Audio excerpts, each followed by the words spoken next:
بسم اللہ الرحمن الرحیم۔ السلام علیکم ڈیئر فرینڈ، آپ دیکھ رہے ہیں یوٹیوب چینل شہین سٹوریز۔ اگر آپ چینل پر نیو ہیں تو برائے مہربانی چینل کو سبسکرائب کریں، لائک کریں اور کمنٹس کریں تاکہ میری ہر سٹوری آپ تک پہنچ سکے۔ ڈریگن بادشاہ کی ایک ہی بیٹی تھی جو بہت خوبصورت اور ذہین تھی۔ اس لڑکی کی عمر 18 سال تھی۔ اس کا والد اس کے لیے ایک اچھے رشتے کی تلاش میں نکلا، لیکن کوئی بھی رشتہ اس کے معیار کے مطابق نہ ملا۔ آخر کار بادشاہ نے اپنی بیٹی سے پوچھا، پیاری بیٹی، تم کو کس طرح کا شوہر چاہیے؟ اس نے کہا، ابو جی، مجھے شہرت اور دولت والا مرد نہیں چاہیے، بلکہ میں ایک ایماندار اور بہادر آدمی سے شادی کرنا چاہتی ہوں۔ اس کے بعد بادشاہ نے اپنے درباریوں کو حکم دیا کہ وہ سب مطلوبہ قسم کا شخص تلاش کریں۔ وزیر اعظم مگرمچھ نے ایک رشتے کا بولا، مگر وہ اس لڑکی کو پسند نہ آیا۔ سپہ سالار کچھوے نے دوسرا رشتہ بتایا، لیکن وہ بھی بادشاہ کی بیٹی کے معیار کے مطابق نہ تھا۔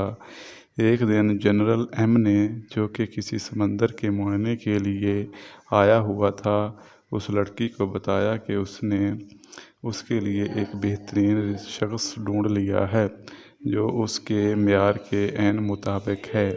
اس شخص کا نام ایبٹ تھا۔ وہ ایک پہاڑ کے درمیان دریا کے ساتھ رہتا تھا۔ وہ آدمی اپنی بہادری اور ایمانداری کی وجہ سے دور دور تک بہت مشہور تھا، کیونکہ اس کے والدین وفات پا چکے تھے۔ وہ نہایت ہی غریب شخص تھا، اس لیے اس نے ابھی تک شادی کسی سے نہیں کی تھی۔ وہ اپنے بڑے بھائی کے ساتھ دریا کے کنارے رہتا تھا۔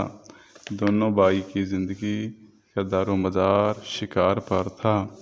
جنرل نے جب اس کی سب تفصیل بتائی تو یہ سن کر شہزادی ہنسنے لگی، لیکن بادشاہ کو منظور نہ تھا۔ اس نے کہا، میری پیاری بیٹی، آخر کیا ثبوت ہے کہ وہ بہادر اور ایماندار آدمی ہے اور وہ ہمارے علاقے اور قبیلے سے بھی نہیں ہے؟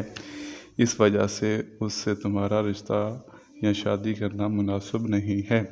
شہزادی بجھ سی گئی۔ اس نے کھانا پینا چھوڑ دیا، جس کی وجہ سے بادشاہ بہت پریشان تھا۔ اسے سمجھ نہیں آ رہی تھی کہ اس مسئلے کا کیا حل کرے۔ آخر اس کے وزیر نے ایک طریقہ بتایا کہ جسے سن کر اس کا چہرہ چمک اٹھا۔ اسی رات ایبٹ نے خواب دیکھا کہ اس کے پاس ایک بزرگ آیا اور اس نے کہا ہے کہ ایک حسین خوبصورت لڑکی دریا کے پاس رہتی ہے جو تم سے شادی کرنا چاہتی ہے۔ وہاں جا کر اس کا رشتہ مانگ لو۔ ایبٹ گھبرا کر اٹھا تو اس نے اپنا سارا خواب اپنے بھائی کو بتا دیا، تو اس کا بھائی اس کی قسمت پر رشک کرنے لگا۔ تم اس خواب کو حقیقت نہ سمجھو، جاؤ سو جاؤ۔ چنانچہ ایبٹ پھر سو گیا، مگر اس کا بڑا بھائی خاموشی سے اٹھا اور دریا کی طرف چلا گیا۔